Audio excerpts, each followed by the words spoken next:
Hello friends, आर्य new nursing के इस online platform पे आप सभी का स्वागत है।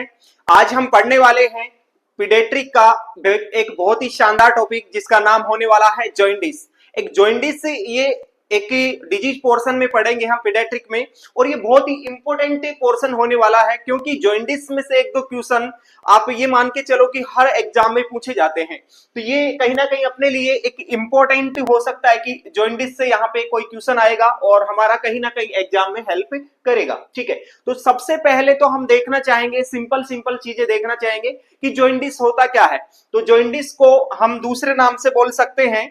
तो जॉइंडिस को यदि दूसरे नाम से बोले तो एक तो बोल सकते हैं क्या कि इसको इक्टेरस भी बोल सकते हैं। क्या बोल सकते हैं? इक्टेरस बोल सकते हैं बच्चों। ठीक है, इसका शुरुआत में बेसिक बेसिक सीखेंगे। तो शुरुआत में क्या? इक्टेरस। ठीक है, तो इसका अदर नेम क्या है? इक्टेरस है। क्लियर? चलो आगे देखते हैं इसका और अदर नेम क्या हो सकता है। तो मैं लिखूंगा ऑल्सो नोन एज, दूसरे नाम से जाना जाता है, वो बोलेंगे हाइपर बिली रूबिनीमिया। ठीक है, मैंने क्या बोला? जॉइंडिस बोल सकते हैं इसको, इक्टेरस बोल सकते हैं इसको हाइपर बिली रूबिनीमिया बोल सकते हैं। ठीक है, और हिंदी में बात करें तो हम इसको पीलिया भी बोल सकते हैं। ठीक है, ये हमारा जॉइंडिस का टॉपिक रहेगा। तो जॉइंडिस का सिंपल सिंपल मीन्स आप समझ चुके हो कि जॉइंडिस हम पीलिया को बोलते हैं, इसको हम दूसरे नाम से इक्टेरस बोल सकते हैं और हम इसको हाइपर बिलीरूबिनीमिया बोल सकते हैं। अब हम इस पॉइंट को टारगेट करेंगे। इसमें दिया गया है क्या? हाइपर बिलीरूबिनीमिया। मतलब इसका मीन्स यदि हम समझना चाहें तो क्या हो सकता है कि increase bilirubin level, increase bilirubin level. यदि ब्लड में बिलीरूबिन का लेवल बढ़ जाएगा उसको हम क्या बोलेंगे? हाइपर बिलीरूबिनीमिया। मतलब बिलीरूबिन का लेवल नॉर्मल से ज्यादा हो चुका है। क्लियर? इतना बात समझ में आ गया। अब हम देखना चाहेंगे इसमें आगे कि बिलीरूबिन ज्यादा हो गया तो किस किस वजह से हो सकता है। हम इसका पूरा प्रोसेस पढ़ने वाले हैं। ठीक है, एक एक प्रोसेस को आप ध्यान से समझते जाना। हाँ, इसमें देखेंगे बिलीरूबिन का लेवल इंक्रीज हुआ, वो कैसे हुआ? यहां पे मैं इसका पैथोफिजियोलॉजी बता रहा हूं, पैथोफिजियोलॉजी शुरुआत में ही बता रहा हूं। ठीक है, एक समझने का तरीका सबका अलग अलग होता है, समझाने का सभी का तरीका अलग अलग होता है। सबसे पहले मैंने बोला कि बिलीरूबिन का लेवल ज्यादा हुआ तो उसको हाइपर बिलीरूबिनिया बोला, और उसी प्रोसेस को हमने जॉइंडिस बोला। अब पैथोफिजियोलॉजी में हम देखना चाहेंगे शुरुआत में कि एक होता है आरबीसी, ये ब्लड सेल होती है आरबीसी, रेड ब्लड सेल, और रेड ब्लड सेल में होता है एचबी, हीमोग्लोबिन। ठीक है, तो यहां पर बात की हीमोग्लोबिन की कि हीमोग्लोबिन होता है। अब आगे बात करते हैं, हीमोग्लोबिन से आगे चलेंगे कि सर ये हीमोग्लोबिन टूट जाता है एक तो हीम में, और दूसरा पार्ट बन जाता क्या? Globin, globin. ठीक है, ये दो पार्ट में टूट गया, एक तो हीम में टूट गया, दूसरा ग्लोबिन में टूट गया। अब यहां पे क्या है देखो, इस बात को मैं यहां ऊपर लिख रहा हूं, ऊपर लिखूंगा तो मैंने बोला ये हीम में टूटा हीमोग्लोबिन, और किस में टूटा? ग्लोबिन में टूटा, ग्लोबिन में टूटा। तो यहां पे हीम क्या है? एक पिगमेंट है, और ग्लोबिन क्या है? ये एक प्रोटीन है। ये क्या है? ग्लोबिन एक प्रोटीन है। प्रोटीन का क्या हो जाता है? रीयूज हो जाता है बॉडी में। प्रोटीन हमारी बॉडी में रीयूज हो जाती है, लेकिन ये हीम क्या है? वर्णक है, पिगमेंट है, तो ये बिलीवर्डिन में कन्वर्ट हो जाएगा। किसमें? बिलीवर्डिन में कन्वर्ट हो जाएगा। क्या? हीम बिलीवर्डिन में कन्वर्ट हो जाएगा, और बिलीवर्डिन किसमें कन्वर्ट होगा आगे जाके? अनकॉन्जुगेटेड, अनकॉन्जुगेटेड बिलीरूबिन, बिलीरुबिन में कन्वर्ट हो जाएगा। बात को समझने की कोशिश करना, मैं यहां से स्टार्ट किया। क्या एक आरबीसी है और आरबीसी नॉर्मली ये बात करेंगे कि आरबीसी जब टूटती है, आरबीसी का डिस्ट्रक्शन होता है, तो आरबीसी के टूटने से क्या, हीमोग्लोबिन के टूटने से क्या बना, हीम प्लस ग्लोबिन बना। तो हीम क्या है, एक वर्णक है, एक पिगमेंट है, ग्लोबिन क्या है, एक प्रोटीन है, ठीक है। तो प्रोटीन का तो बॉडी में रीयूज हो जाएगा, लेकिन हीम का रीयूज होगा नहीं, वो एक वेस्ट प्रोडक्ट के रूप में हम बात कर सकते हैं, ठीक है। तो ध्यान से समझना, यहाँ पे इसका ग्लोबिन प्रोटीन का रीयूज बॉडी में होता है, इसकी कहानी यही खत्म करते हैं। अब हीम है कि बिलीवर्डिन में कन्वर्ट होगा, बिलीवर्डिन आगे जाके अनकॉन्जुगेटेड बिलीरुबिन में कन्वर्ट हो गया। अनकॉन्जुगेटेड बिलीरुबिन ऐसा बिलीरुबिन है जो कि वाटर के साथ घुलनशील नहीं होगा, मतलब उसके साथ डिजोल्व नहीं होगा और बॉडी से बाहर नहीं निकल सकता। सर इसको बॉडी में बाहर निकलने के लिए इसको कॉन्जुगेटेड में कन्वर्ट करना पड़ेगा। तो कॉन्जुगेटेड में चेंज होने के लिए इसको जाना पड़ेगा कहां पे, लीवर के अंदर जाना पड़ेगा। अब लीवर के अंदर कैसे जाएगा, ये लीवर के अंदर एक प्रोटीन होती है हमारी एल्बुमिन प्रोटीन, कौन सी, ये एल्बुमिन के साथ में बाइंड करेगा। किसके साथ में बाइंड करेगा, एल्बुमिन के साथ में बाइंड करेगा, दोस्ती करेगा और पहुंच जाएगा कहां पे, लीवर के अंदर। कहां पहुंच जाएगा, लीवर में पहुंच जाएगा। ये लीवर में पहुंच जाएगा और लीवर में बैठा रहता है कौन, मैं यहां पे लीवर लिख देता हूं, ये लीवर में पहुंच जाएगा। अब हम इस पोर्शन को आगे वाले पेज पे लेके चल रहा हूं, यहां तक समझ लेना कि ग्लोबिन प्रोटीन रीयूज हो जाएगी, हीम बिलीवर्डिन में कन्वर्ट हुआ, बिलीवर्डिन अनकॉन्जुगेटेड बिलीरुबिन में कन्वर्ट हुआ, अनकॉन्जुगेटेड बिलीरुबिन ग्लोबिन प्रोटीन के साथ में दोस्ती करेगा और पहुंच जाएगा कहां पे, लीवर में। अब लीवर तक की बात मैं आगे लिखता हूं, ठीक है। तो क्या हुआ, अनकॉन्जुगेटेड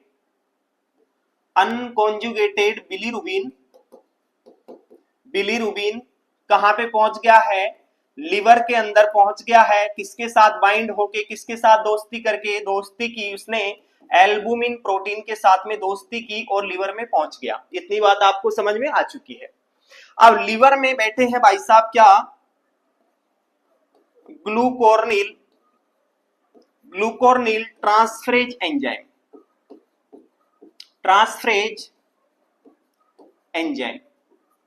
ठीक है। लीवर में क्या है, ग्लूकोर्निल ट्रांसफरेज एंजाइम है।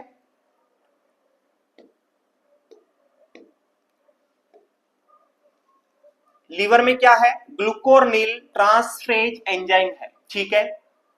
और ये ग्लूकोर्निल ट्रांसफरेज एंजाइम इस अनकॉन्जुगेटेड बिलीरुबिन को किसमें कन्वर्ट कर देगा, ये कर देगा कन्वर्ट, यहां पे इसका काम होगा और ये करेगा क्या, ये अनकॉन्जुगेटेड को कॉन्जुगेटेड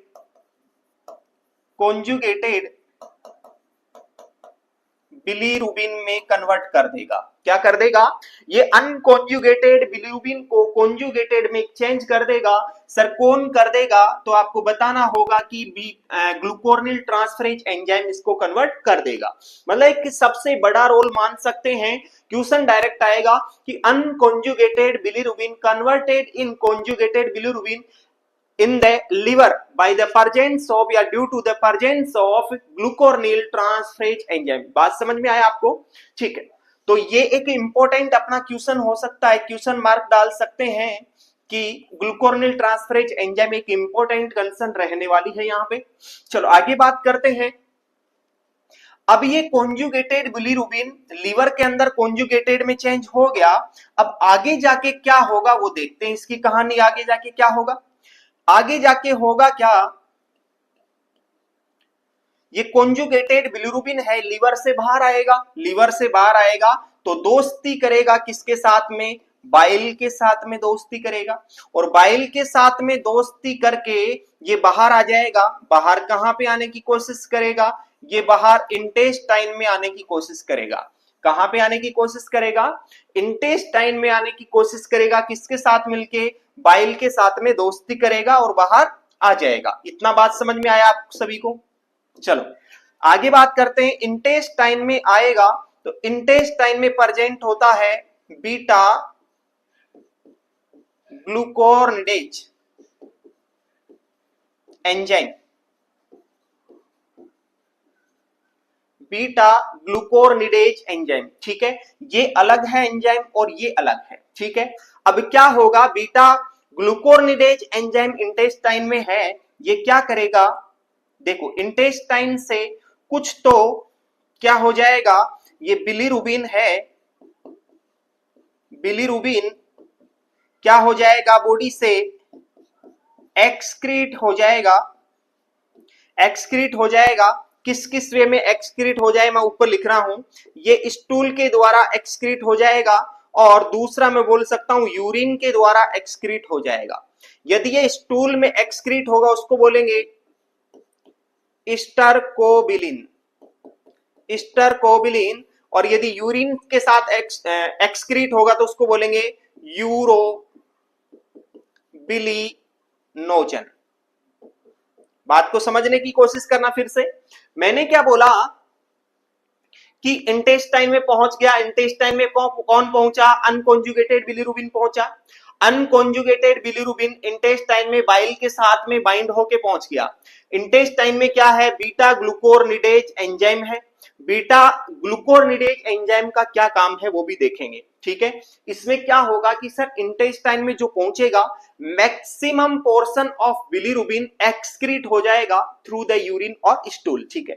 यूरिन के साथ में यदि एक्सक्रीट आउट होता है तो वो क्या बोलेंगे उसको, यूरोबिलिनोजन, और यदि स्टूल के साथ में एक्सक्रीट आउट होगा तो उसको बोलेंगे स्टरकोबिलिन, ठीक है। तो मैक्सिमम पार्ट ये आप लिख सकते हो कि मैक्सिमम पार्ट तो एक्सक्रीट आउट हो जाता है, लेकिन कुछ पार्ट क्या होगा, बीटा ग्लूकोरनिडेज एंजाइम है वो क्या कर देगा, ये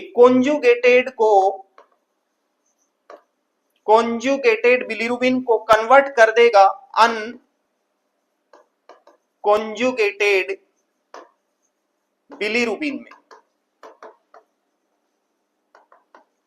बात समझ में आ गई होगी आपको कि सर इंटेस्टाइन में गया, इंटेस्टाइन में मैक्सिमम पोर्शन तो एक्सक्रीट आउट हो गया स्टूल और यूरिन के द्वारा, लेकिन कुछ पार्ट क्या हुआ, अनकॉन्जुगेटेड में कन्वर्ट हो गया, किसकी प्रेजेंस में, बीटा ग्लूकोरनिडेज एंजाइम की प्रेजेंस में। ये साइकिल चलता रहता है, ठीक है। तो ये साइकिल हमने बात किया, नॉर्मली ये चलता रहता है, लेकिन प्रॉब्लम कहां पे होती है, प्रॉब्लम कहां पे होगी, या तो आरबीसी का डिस्ट्रक्शन ज्यादा होगा या फिर कमी होगी किसकी, ग्लूकोरनिल ट्रांसफरेज एंजाइम की कमी होगी। तो ये साइकिल क्या गड़बड़ा जाएगा, और साइकिल गड़बड़ा जाएगा तो क्या हो जाएगा, उसको जॉइंटिस हो जाएगा। सिंपल सी बात है सर, इसको हटा दो, ग्लूकोरनिल ट्रांसफरेज एंजाइम को हटा दो लीवर से, लीवर से यदि ये हटा दिया तो अनकॉन्जुगेटेड कॉन्जुगेटेड में कन्वर्ट नहीं होगा, और नहीं होगा तो क्या होगा, बॉडी में बढ़ता जाएगा, जॉइंटिस को खोज करेगा। या फिर मैं बोल दूं कि आरबीसी का डिस्ट्रक्शन ज्यादा करेंगे तो ज्यादा बिलीरुबिन बनेगा, वो एक वजह हो सकती है, कारण हो सकता है।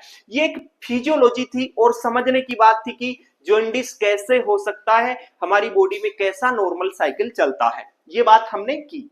आगे बात करते हैं, आगे अब बात करेंगे हम किसकी, कि जॉइंटिस किसको बोल सकते हैं, कि ये लेवल कब कहां तक पहुंच जाए।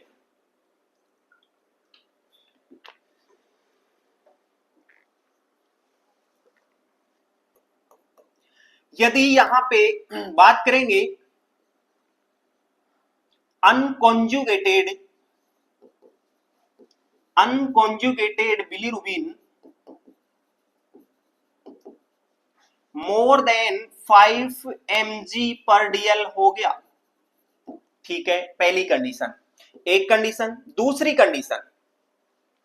कंडीशन ये है कि टोटल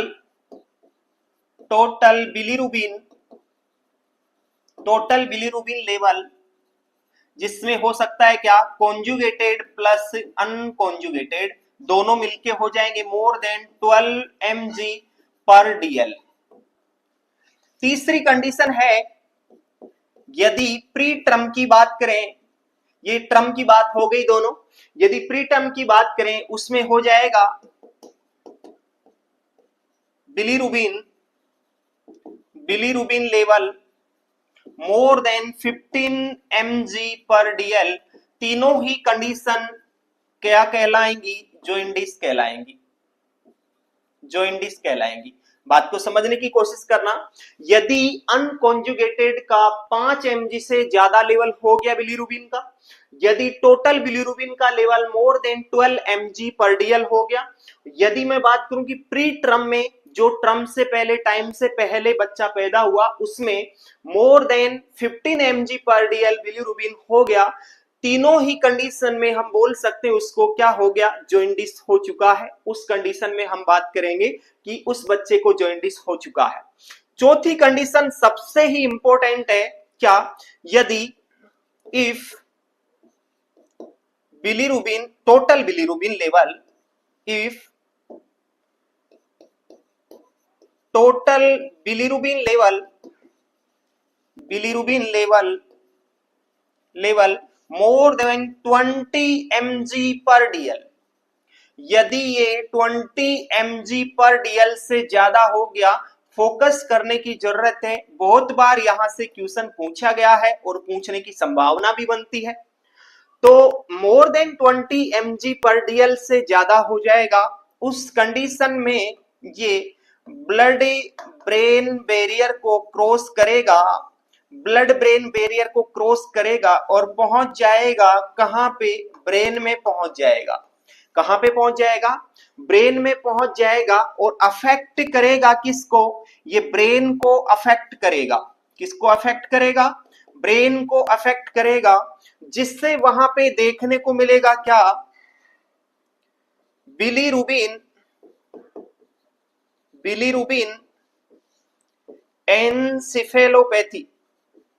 एनसेफेलोपैथी वहां पे देखने को मिलेगा। ये की इंपॉर्टेंट कंसर्न रहेगी, इसके ऊपर फिर से मैं क्वेश्चन मार्क, जहां जहां पे मैंने क्वेश्चन मार्क डाला बच्चे, वहां वहां पे इंपॉर्टेंट कंसर्न होने वाला है। क्या कि सर नॉर्मली तो ऐसा होता है, इससे ज्यादा होगा तो जॉइंडिस, लेकिन कंडीशन ऐसी हो गई कि 20 mg से ज्यादा हो गया, मोर देन 20 mg पर डीएल से ज्यादा बिलीरुबिन हो गया, टोटल बिलीरुबिन, तो हमारे ब्लड ब्रेन बैरियर को क्रॉस करेगा और ब्रेन तक पहुंच जाएगा, मतलब ब्रेन को अफेक्ट करेगा। उस कंडीशन को हमने क्या बोला, बिलीरुबिन एनसेफेलोपैथी बोला। और इसी कंडीशन को वेरी वेरी वेरी इंपॉर्टेंट, इससे भी ज्यादा इंपॉर्टेंट, उसको क्या बोला, कर्निक्चर्स बोला।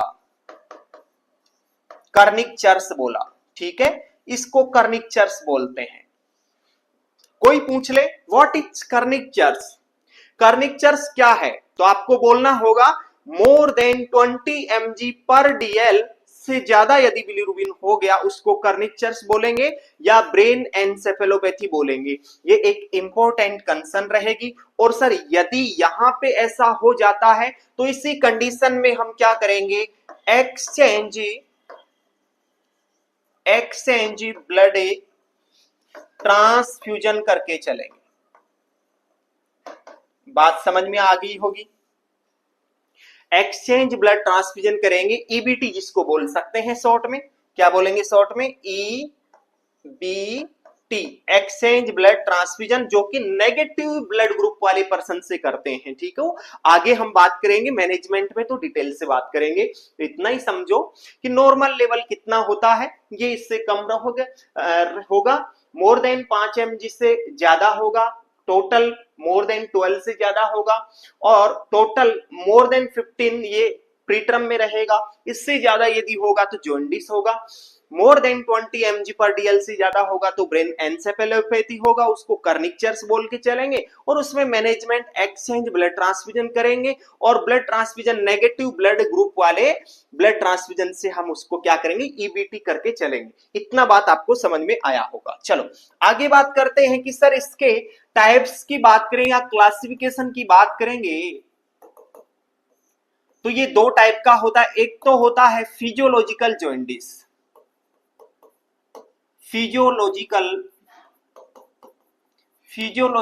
जॉइंडिस, एक तो होता है फिजियोलॉजिकल जॉइंडिस, दूसरा होता है पैथोलॉजिकल जॉइंडिस।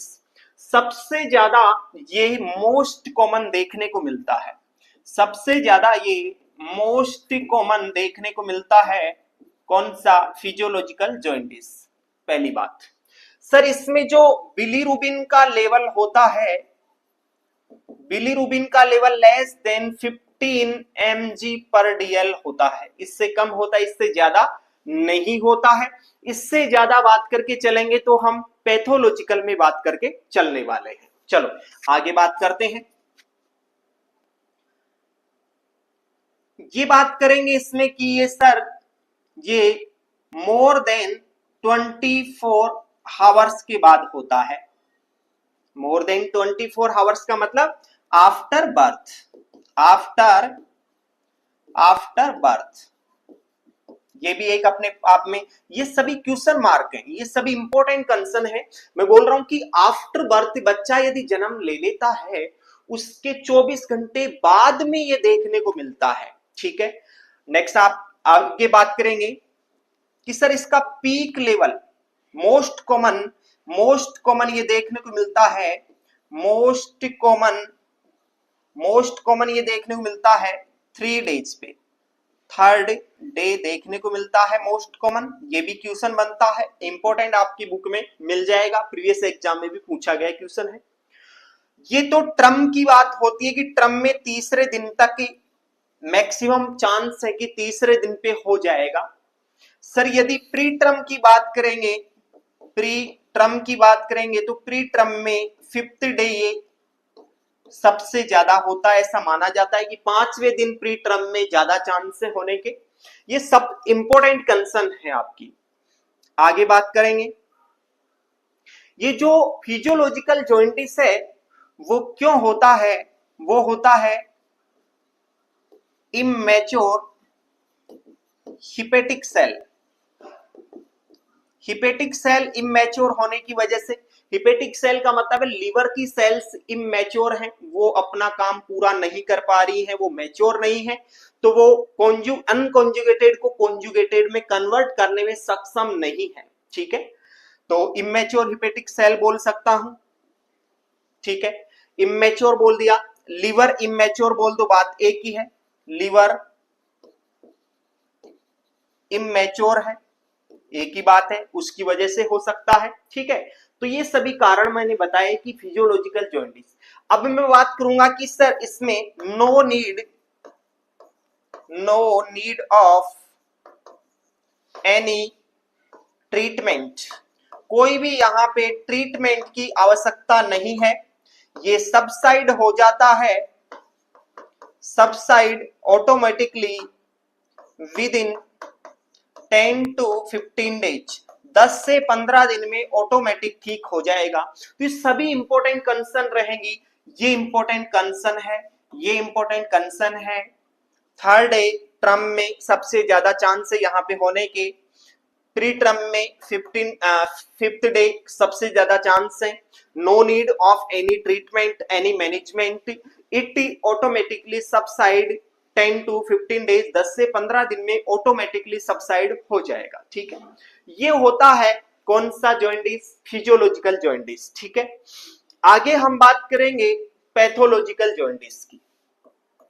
किसकी बात करेंगे, पैथोलॉजिकल जॉइंटिस की बात हम करके चलने वाले हैं। पैथोलॉजिकल जॉइंटिस की यदि बात करें हम, तो पैथोलॉजिकल जॉइंटिस में बात करेंगे कि सर बिलीरुबिन का लेवल यहां पे, बिलीरुबिन का जो लेवल है यहां पे वो होता है मोर देन 15 mg/dl, और यहां पे more than 5 mg/dl per day increase होता है। मतलब एक दिन में कितना बढ़ जाता है, 5 mg से ज्यादा बढ़ जाएगा, मतलब उसको बोलेंगे पैथोलॉजिकल।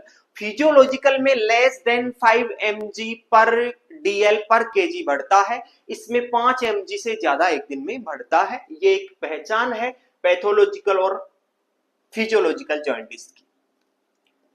नेक्स्ट, इसमें यदि बात करें तो more than 24 hours after birth, after birth ये 24 घंटे के बाद में होने वाला है जॉइंडिस, तो ये भी एक इंपॉर्टेंट कंसर्न होगी। सर इसके कारण क्या क्या हो सकते हैं, कोज क्या क्या हो सकते हैं, तो इसके कोज क्या क्या रहने वाले हैं, समझना बात को। पहला कोज रहेगा हीमोलाइटिक जॉइंडिस। पहला रहा हीमोलाइटिक जॉइंडिस। हीमोलाइटिक जॉइंडिस का मतलब यहाँ पे क्या है कि सर हीमोलाइसिस होगा। हीमोलाइसिस मतलब ब्लड का ब्रेकडाउन होगा, हीमोलाइसिस होगा, हीमोग्लोबिन टूटेगा, तो क्या होगा, वही आरबीसी टूटेगी, हीमोग्लोबिन टूटेगा तो जॉइंडिस होगा। दूसरा कोज हो सकता है क्या, एबीओ इन कंपेटिबिलिटी, एबीओ इनकम्पेटिबिलिटी। तीसरा हो सकता है आरएच इनकम्पेटिबिलिटी।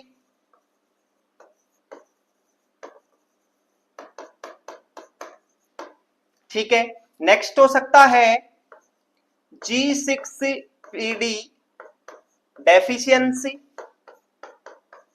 G6PD deficiency. ये सब कोज हैं किसके, पैथोलॉजिकल जॉइंडिस के। पहला हीमोलाइटिक जॉइंडिस हो सकता है, एबीओ इनकम्पेटिबिलिटी हो सकता है, आरएच इनकम्पेटिबिलिटी हो सकता है, G6PD डेफिशिएंसी हो सकता है। G6PD डेफिशिएंसी से क्या होगा, ये G6PD क्या करता है, ये help in maturation of RBC. ये G6PD क्या करता है, आरबीसी को मैच्योर करता है, उनमें हेल्प करता है मैच्योर होने में।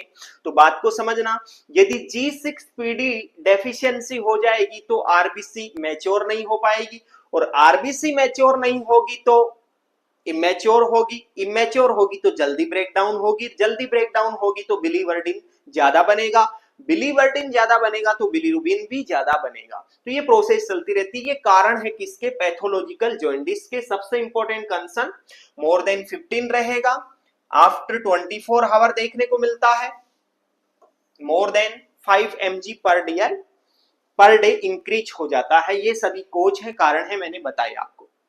आगे बात करते हैं, इसमें एक और टाइप है जो एग्जाम में पूछा है, प्रीवियस एग्जाम, इसलिए मैं मेंशन कर रहा हूं यहां पे। तीसरा टाइप रहेगा आपका breast milk jaundice. Breast milk jaundice, breast milk jaundice में बात करें तो ये 5 to 7 डेज में होने वाला है। 5 to 7 डेज, 5 से 7 दिन में होने वाला जॉइंडिस है, अपीयर होने वाला जॉइंडिस है। और इसमें यदि बात करें ब्रेस्ट मिल्क जॉइंडिस में, तो ये क्यों होता है, इसका कारण क्या है। ब्रेस्ट मिल्क कंटेन क्या क्या कंटेन करता है, ब्रेस्ट मिल्क में ऐसे कुछ कंटेंट प्रेजेंट होते हैं जिनकी वजह से बिलीरुबिन लेवल बढ़ सकता है। उनकी बात करेंगे कैसे कैसे कंटेंट यहाँ पे प्रेजेंट है और कौन सी वजह है जिससे बढ़ जाता है, तो इनकी बात करेंगे। तो सिंपल सा पॉइंट है, फर्स्ट पॉइंट है प्रेग्नानिडियोल। क्या है, फर्स्ट पॉइंट है प्रेग्नानिडियोल। फर्स्ट, ये दूध में पाया जाता है, ब्रेस्ट मिल्क में प्रेजेंट होता है। ये क्या करता है, ये डिक्रीज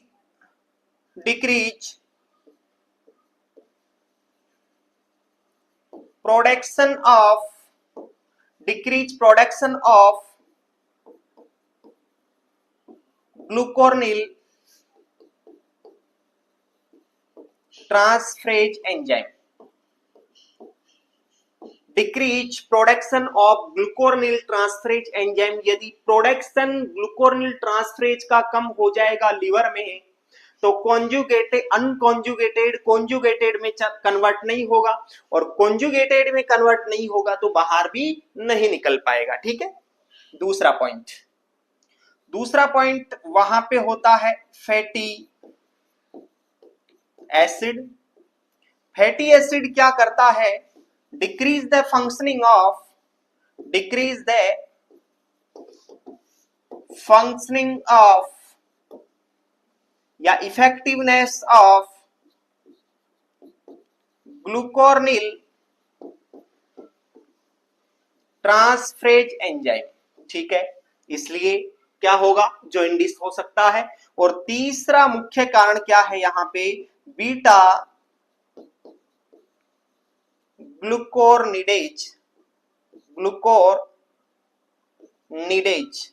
ये क्या करता है, ये बीटा ग्लूकोर्निडेज एंजाइम क्या करता है, ये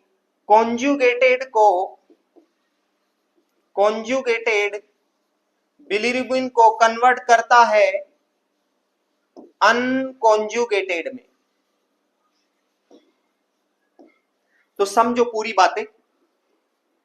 ब्रेस्ट मिल्क कंटेंट करता है प्रेग्नानिडियोल, क्वेश्चन पूछा गया एग्जाम में, हल्के में नहीं लेना इसको। फैटी एसिड होता है बीटा ग्लूकोर्निडेज एंजाइम, जो कि इंटेस्टाइन की बात कर रहे थे। प्रेग्नानिडियोल होता है decrease production of glucuronyl transferase enzyme, जो कि इंपॉर्टेंट कंसर्न ये है कि ये अनकॉन्जुगेटेड को कॉन्जुगेटेड में कन्वर्ट कर रहा था। तो ये प्रोडक्शन डिक्रीज हो जाएगा तो फिर वहां पे बढ़ने वाला है, जॉन्डिस होने वाला है। फैटी एसिड की बात कर रहे थे यहां पे,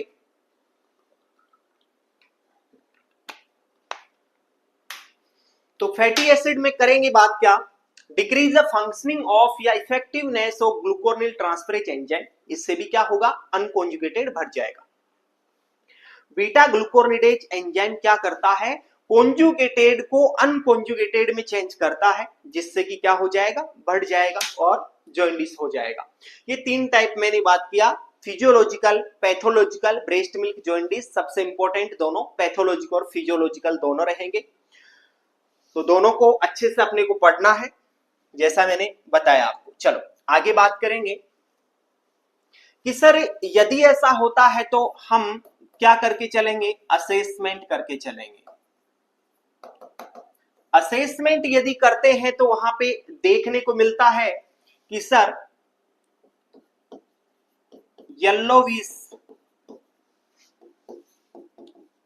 डिस्कलरेशन ऑफ स्किन, स्क्लेरा को मैं आई भी बोल सकता हूं, ये आई का पार्ट है, स्क्लेरा, नेल्स, ठीक है, ये सब बोल सकते हैं। ठीक है, तो ये रहेगा येलोविश डिस्कलरेशन। अब इसमें भी एक इंपॉर्टेंट कंसर्न क्या है, जो येलोविश डिस्कलरेशन होता है वो होता है सिफेलोकोडल डायरेक्शन। सिफेलोकोडल डायरेक्शन, सर सिफेलोकोडल डायरेक्शन का मीन्स क्या है, सिफेलोकोडल डायरेक्शन का मतलब ये है सबसे फर्स्ट अपीयर होगा कहां पे, फेस के ऊपर येलोविश, सबसे फर्स्ट फेस के ऊपर येलोविश आएगा और सबसे लास्ट में एंड में लास्ट में येलोविश होगा कहां पे,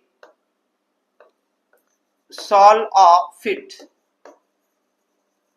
पैरों में या सोल में अपीयर होगा, मतलब ऊपर से नीचे चलने वाला है सिफेलोकोडल, हेड टू टो बोल सकता हूं इसको मैं, हेड टू टो बोल सकता हूं, इसको हमने सिफेलोकोडल डायरेक्शन बोला।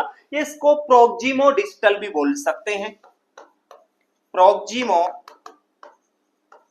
डिजिटल भी बोल सकते हैं, प्रोक्सिमो डिजिटल भी बोल सकते हैं। बस सिंपल सी बात है, सबसे पहले फेस पे येलोविश होगा और फिर धीरे धीरे बॉडी के नीचे की ओर जाएगा। अब आप पूछोगे सर ऐसा क्यों होता है, तो हम बोलेंगे कि यहाँ फेस पे सुपरफिशियल ब्लड सप्लाई होता है कंपेयर टू लोअर लिम्ब, तो यहाँ पे सबसे फर्स्टली येलोविश डिस्कलरेशन देखने को मिलता है। चलो ये एक हुआ क्या, असेसमेंट येलोविश डिस्कलरेशन। दूसरे असेसमेंट की बात करेंगे तो बच्चा पुअर सकिंग रिफ्लेक्स करेगा, क्या करेगा, पुअर सकिंग रिफ्लेक्स, बच्चे का जो सकिंग रिफ्लेक्स है वो पुअर हो जाएगा, अच्छे से दूध नहीं पी पाएगा, बच्चा लिथार्जी हो जाएगा, बच्चे को सीजर्स आ सकते हैं, सीजर्स आ सकते हैं। मोस्टली ये किसमें देखने को मिलेगा? कर्निक्चर्स में देखने को मिलता है। और कर्निक्चर्स क्या आप सभी को पता है? मोर देन 20 mg पर DL, इसको कर्निक्चर्स बोलते हैं। नेक्स्ट बच्चे को और क्या हो सकता है? तो यहां पे मैं बोलना चाहूंगा पुअर सकिंग रिफ्लेक्स हुआ, लिथार्जी हुआ, सीजर बच्चे को आ सकते हैं, बच्चे को इरिटेशन हो सकता है। ये सब यहां पे देखने को मिलने वाले हैं। आगे हम बात करें कि सर इसके लेवल को कैसे चेक कर सकते हैं, तो मैं आगे वाले पेज पे बात करूंगा कि कैसे मेजर कर सकते हैं। असेस या असेस बाई किस किस से असेस कर सकते हैं? फर्स्ट रहेगा, एक होता है इक्टेरोमीटर। क्या होता है? इक्टेरोमीटर। जो न्यूबॉर्न होते हैं उनमें जो बिलीरुबिन होता है उसको मापने के लिए या उसके लेवल को चेक करने के लिए इक्टेरोमीटर होता है। और ये इक्टेरोमीटर एक स्केल के रूप में काम में लेते हैं, जिससे पता लगा पाएंगे स्किन के कलर को देख के कि कितना उसका बिलीरुबिन हो सकता है। पहला कंसर्न। दूसरा कंसर्न होता है क्यूटेनियस बिलीरुबिनोमेट्री। इसमें no need of any blood sample. यहां पे कोई भी ब्लड सैंपल की रिक्वायरमेंट हमें होने वाली नहीं है। नाम से पता चल रहा है ट्रांसक्यूटेनियस मतलब स्किन के ऊपर लगा के देख सकते हैं। जैसा कि आजकल कोरोना में बहुत ज्यादा डेवलप हुआ था, जो थर्मामीटर था दूर से ही टेम्परेचर देखते थे, वैसे ही मैं बात कर रहा हूं कि ट्रांसक्यूटेनियस है, बाहर से बिना ब्लड सैंपल के स्किन के ऊपर लगा के हम बिलीरुबिन का लेवल चेक कर सकते हैं। तो कोई भी ब्लड सैंपल की यहाँ पे हमारे को जरूरत होने वाली नहीं है। ये दो यहाँ पे कंसर्न हुए असेसमेंट के। आगे हम बात करें कि और क्या कंसर्न हो सकता है, तो तीसरा कंसर्न रहेगा to check serum bilirubin level. Serum bilirubin level को चेक करेंगे। अल्टरनेटिवली हम बात कर सकते हैं कि 24 आवर से एवरी 12 टू 24 आवर से हम बिलीरुबिन चेक करके चलेंगे, तो ब्लड सैंपल लेके हम कर सकते हैं। ये सभी स्केल हैं और टेस्ट कर सकते हैं जिससे हम बिलीरुबिन का पता लगा पाएंगे, जिससे असेसमेंट बोल सकते हैं या फिर डायग्नोसिस बोल सकते हैं। ये हमारा असेसमेंट कंप्लीट होता है। आगे हम पढ़ते हैं मैनेजमेंट। क्या पढ़ेंगे? इसका पढ़ेंगे क्या? मैनेजमेंट। मैनेजमेंट में फर्स्ट पॉइंट है टू मेंटेन, सबसे इंपॉर्टेंट कंसर्न रहेगा to maintain proper hydration status. Proper hydration status, इसका मतलब क्या है कि सर पानी की कमी उस बच्चे में नहीं आनी चाहिए, मतलब उसको प्रॉपर पानी पिलाना चाहिए, फ्लूइड देना चाहिए या ब्रेस्ट फीडिंग उसको कंटिन्यू देनी चाहिए एवरी 2 आवर्ली। तो मैं यहां पे बोल सकता हूं फ्लूइड एक्स्ट्रा फ्लूइड कितना देंगे? वो देंगे 20 to 40 ml पर केजी पर डे। 20 से 40 ml कितना ज्यादा हम फ्लूइड देंगे, ठीक है। तो ये रहेगा हाइड्रेशन स्टेटस। दूसरा बात कर सकते हैं उसको ब्रेस्ट फीडिंग देंगे एवरी 2 आवर्ली, जिससे उसका हाइड्रेशन मेंटेन रहेगा, डिहाइड्रेशन में नहीं जाएगा और उसका बिलीरुबिन बॉडी से बाहर यूरिन के थ्रू आता रहेगा। दूसरा कंसर्न रहेगा कि सर हम क्या कर सकते हैं? फोटोथेरेपी दे सकते हैं। और फोटोथेरेपी से पहले मैं बात कर लूं किसकी? मेडिसिन की, तो बेस्ट रहेगा, बाद में फोटोथेरेपी बड़ा कंसर्न चलेगा। तो दूसरा मैं मेडिकेशन की बात करूंगा। तो मेडिकेशन में क्या क्या दे सकते हैं? तो याद रखना, बच्चों में यदि होता है जॉन्डिस तो उसका ड्रग ऑफ चॉइस रहता है, डीओसी रहता है फिनोबार्बिटॉन। क्या रहता है? Phenobarbitone. Phenobarbitone is the drug of choice for neonatal jaundice. Neonatal jaundice की ये ड्रग ऑफ चॉइस है फिनोबार्बिटॉन। करती क्या है, आगे पेज पे बात करेंगे कि सर ये फिनोबार्बिटॉन क्या करती है। फिनोबार्बिटॉन क्या करती है? ये फिनोबार्बिटॉन करती है increase the production of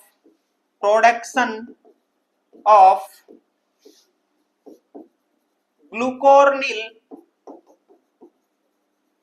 transferase enzyme. ये ग्लूकोर्निल ट्रांसफरेज एंजाइम के प्रोडक्शन को बढ़ाती है, और ग्लूकोर्निल ट्रांसफरेज एंजाइम को बढ़ाएगी तो आप सभी को पता है कि अनकॉन्जुगेटेड कन्वर्ट हो जाएगा कॉन्जुगेटेड बिलिरुबिन में, और कॉन्जुगेटेड में कन्वर्ट हो जाएगा तो बॉडी से बाहर निकल जाएगा, बिलिरुबिन लेवल कम हो जाएगा। ठीक है, तो ये phenobarbitone is the drug of choice for neonatal jaundice, एक इंपॉर्टेंट कंसर्न रहने वाला है। आगे हम बात करें कि सर और क्या मैनेजमेंट होगा, तो और हम मैनेजमेंट की बात करेंगे फोटोथेरेपी।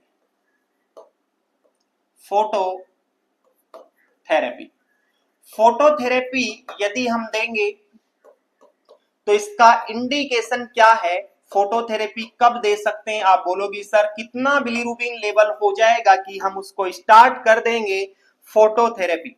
तो मैं बोलूंगा मोर देन 15 mg पर DL से ज्यादा यदि हो जाएगा bilirubin then need of phototherapy. बात समझ में आ गई कि मोर देन 15 mg पर DL से ज्यादा बिलिरुबिन यदि हो जाता है तो नीड होगी हमें किसकी? फोटोथेरेपी की। ठीक है, अब फोटोथेरेपी में एक एक पॉइंट की बात करेंगे, और एक एक पॉइंट हमारा इंपॉर्टेंट कंसर्न होने वाला है जो एग्जाम में पूछा जाता है। ठीक है, चलो बात करते हैं इसकी।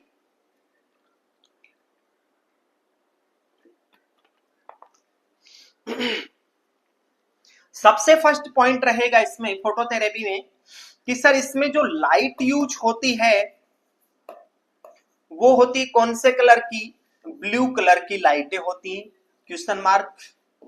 लाइटों की संख्या होती है 6 लाइट, 6 लाइट होती है। दूसरा important question, sir in light का जो तरंग दैर्घ्य होता है, लैम्बडा होता है, तरंग दैर्घ्य जिसको बोलते हैं, वो होता है 425 से 475 नैनोमीटर। 425 टू 475 नैनोमीटर तरंग दैर्घ्य होता है, लैम्बडा होता है, तरंग दैर्घ्य बोल सकते हैं। ये एक अपने आप में इंपॉर्टेंट क्वेश्चन रहेगा। नेक्स्ट आगे मैं बात करूं तो अगले वाले पेज पे बात करते हैं क्या कि सर लाइट को यूज करेंगे, लाइट नॉट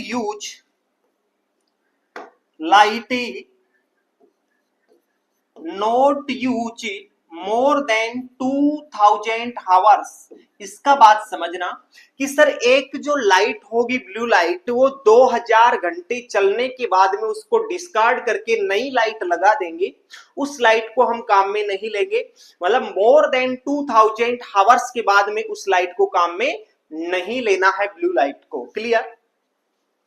नेक्स्ट बात करेंगे द डिफरेंस बिटवीन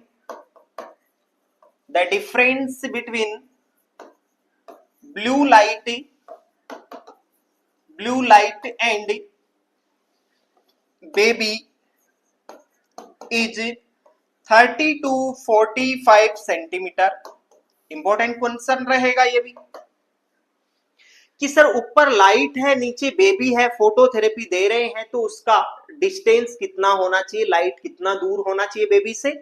30 सेंटीमीटर से लेके 45 सेंटीमीटर तक रहेगा, मतलब 1 से 1.5 फीट मैं बोल सकता हूं। ठीक है, नेक्स्ट आगे बात करेंगे। सर उस टाइम में फोटोथेरेपी दे रहे हैं तो उस टाइम में रूम का टेम्परेचर कितना रहेगा? तो रूम टेम्परेचर 28 से 30 डिग्री सेंटीग्रेड मेंटेन करना होगा। सर ये रूम का टेम्परेचर नोट की फोटोथेरेपी का टेम्परेचर कितना होगा? टेम्परेचर सेट करेंगे किसका? फोटोथेरेपी का वो रहेगा 36.2 टू 37.2 डिग्री सेंटीग्रेड, ये रहेगा फोटोथेरेपी का टेम्परेचर।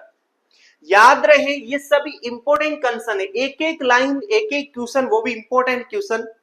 आगे बात करते हैं अगले पेज पे। सर यदि फोटोथेरेपी चला रहे हैं तो बच्चे को टेम्परेचर ज्यादा हो जाएगा, इसलिए every two hourly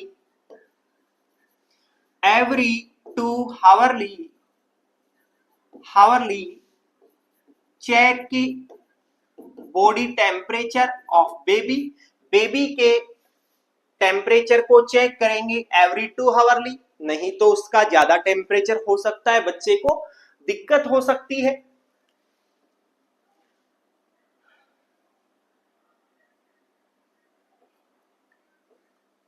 to remove all cloths during phototherapy के दौरान सभी क्लॉथ को हटा लेंगे। कवर कर देंगे सर किसको? To cover eyes with eye patch से हम आई को कवर कर देंगे, नहीं तो आंखें खराब हो सकती हैं, बच्चे की डैमेज हो सकती हैं। दूसरा टू कवर जेनाइटल ऑर्गन्स को कवर कर देंगे। सीधी शब्दों में मैं बात करूं तो आईज को और जेनाइटल ऑर्गन्स को कवर करना है, बाकी पूरी बॉडी को विदाउट क्लॉथ रखना है। विदाउट क्लॉथ रखने का मतलब यह है कि सर उसको ब्लू लाइट का एक्सपोजर अच्छे से रहे और ब्लू लाइट को जो अनकॉन्जुगेटेड बिलिरुबिन है वो अच्छे से एब्जॉर्ब करे। मैं वहां पे नहीं बोला कि ब्लू लाइट क्यों रखते हैं, ब्लू लाइट रखने का एक ही मतलब है, उद्देश्य है कि ब्लू लाइट एब्जॉर्ब कर ली जाती है किसके द्वारा? अनकॉन्जुगेटेड बिलिरुबिन के द्वारा, इसलिए ब्लू लाइट वहां पे रखा जाता है। इतना बात आपको समझ में आ गया है। अब इंपॉर्टेंट कंसर्न ये रहेगा to change position every 2 hourly, because इसका भी रेशनल है। क्या है? मैक्सिमम एक्सपोजर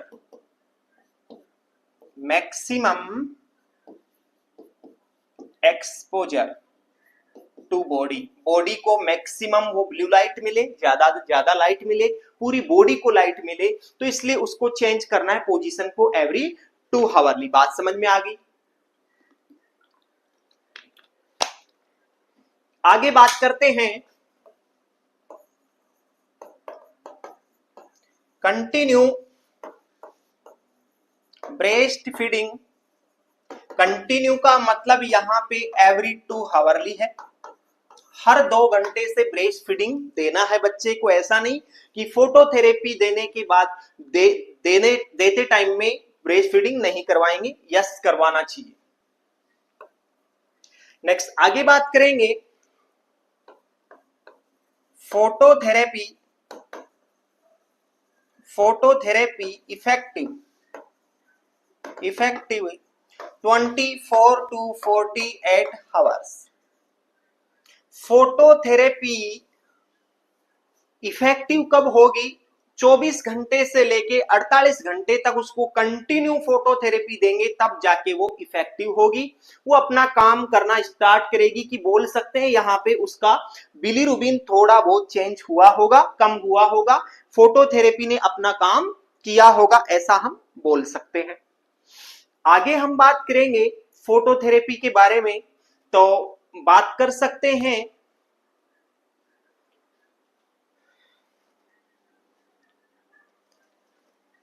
कि सर फोटोथेरेपी के कॉम्प्लिकेशन क्या क्या हो सकते हैं। फोटोथेरेपी के कॉम्प्लिकेशन सर, बच्चे को पानी की कमी बोले तो डिहाइड्रेशन हो सकता है। बच्चे को डिहाइड्रेशन के साथ साथ में बच्चे को रेडनेस हो सकती है। इंक्रीज टेम्परेचर, टेम्परेचर इंक्रीज हो सकता है। और क्या होगा बच्चे को? ब्रोंज बेबी सिंड्रोम हो सकता है। ब्रोंज बेबी सिंड्रोम हो सकता है, इंपॉर्टेंट कंसर्न रहेगी ब्रोंज बेबी सिंड्रोम। सर क्या होता है ब्रोंज बेबी सिंड्रोम? इसमें ये होगा कि ग्रे और ब्राउनिश, ग्रे ब्राउनिश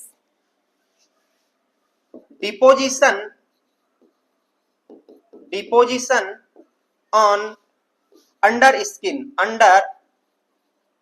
स्किन, क्योंकि वहां पे यदि पानी की कमी रहेगी और फोटोथेरेपी ज्यादा दे दी और वहां पे पानी नहीं पिलाया, ब्रेस्ट फीडिंग नहीं दिया बच्चे को, तो क्या हो जाएगा? बच्चे को वहां पे क्रिस्टल जमा हो जाएंगे, बिलीरुबिन के क्रिस्टल स्किन के नीचे जमा हो जाएंगे और ब्राउनिश ग्रे ब्राउनिश कलर का दिखाई देगा। उसको ब्रोंज बेबी सिंड्रोम हम बोल के चलेंगे। ये कॉम्प्लिकेशन की बात कर सकते हैं कि फोटोथेरेपी से ये दिक्कत हो सकती है।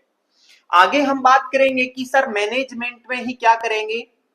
सबसे लास्ट मैनेजमेंट, एक्सचेंज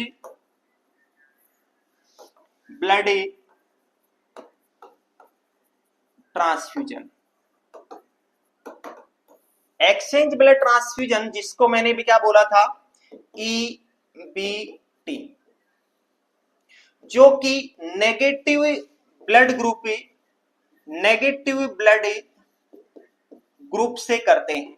भाई सिंपल है, उस बेबी को कौन सा दूसरे का ब्लड देंगे तो नेगेटिव ब्लड ग्रुप देंगे, नेगेटिव RH वाला ग्रुप का ब्लड देंगे। बात समझ में आ रही है? एक पॉइंट। दूसरा बात कर सकते हैं, मोर देन 20 mg पर DL से ज्यादा क्या होना चाहिए? बिलीरुबिन होना चाहिए, तब हम EBT करेंगे। सर ये मेथड कौन सा होता है, किस मेथड से करेंगे? पुल एंड पुश मेथड से करेंगे, पुश मेथड से करके चलेंगे।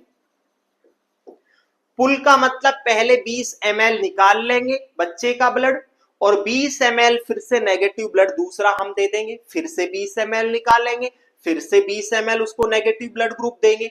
ऐसे करके हम पुल करेंगे, खींचेंगे और पुश कर देंगे दोबारा से उसको। पुल एंड पुश मेथड से उसका एक्सचेंज ब्लड ट्रांसफ्यूजन करेंगे, जिससे उसको रिलीफ मिलेगा और नहीं होगा उसको क्या? कर्निकचर्स। क्या नहीं होगा? कर्निकचर्स से बचा पाएंगे या फिर बिलीरुबिन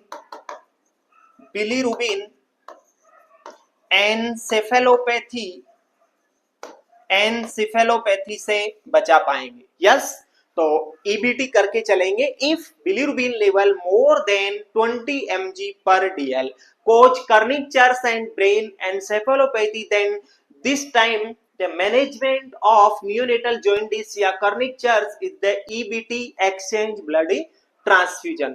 यस, बात समझ में आई होगी? यस या नो बच्चे? ठीक है, चलो आगे बात करते हैं। ये मैनेजमेंट ओवरऑल फिनिश हो गया है।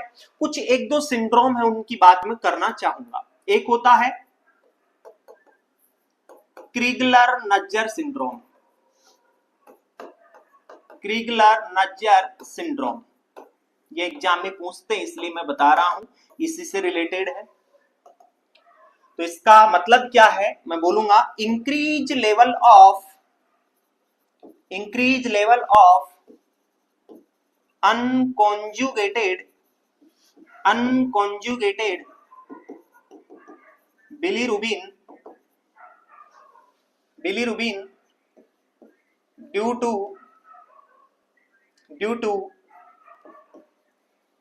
ग्लूकोर्निल transferase enzyme, glucuronyl transferase enzyme, ये वजह रहेगी। इसको क्रिगलर नज्जर सिंड्रोम बोल के चलेंगे कि सिंपल सी बात है, अनकॉन्जुगेटेड बिलिरुबिन बढ़ता है किसकी वजह से, ग्लूकोनिल ट्रांसफरेज एंजाइम की वजह से। इसको हम बोल के चलेंगे क्या, क्रिगलर नज्जर सिंड्रोम। तो इंपॉर्टेंट क्वेश्चन रहेगा। दूसरा लास्ट सिंड्रोम का नाम है क्या, Dubin Johnson syndrome. Dubin Johnson syndrome, ये क्या कौन सा सिंड्रोम है अभी देखते हैं। डुबिन जोहानसन सिंड्रोम में इंक्रीज लेवल हो जाता है, increase level of conjugated bilirubin due to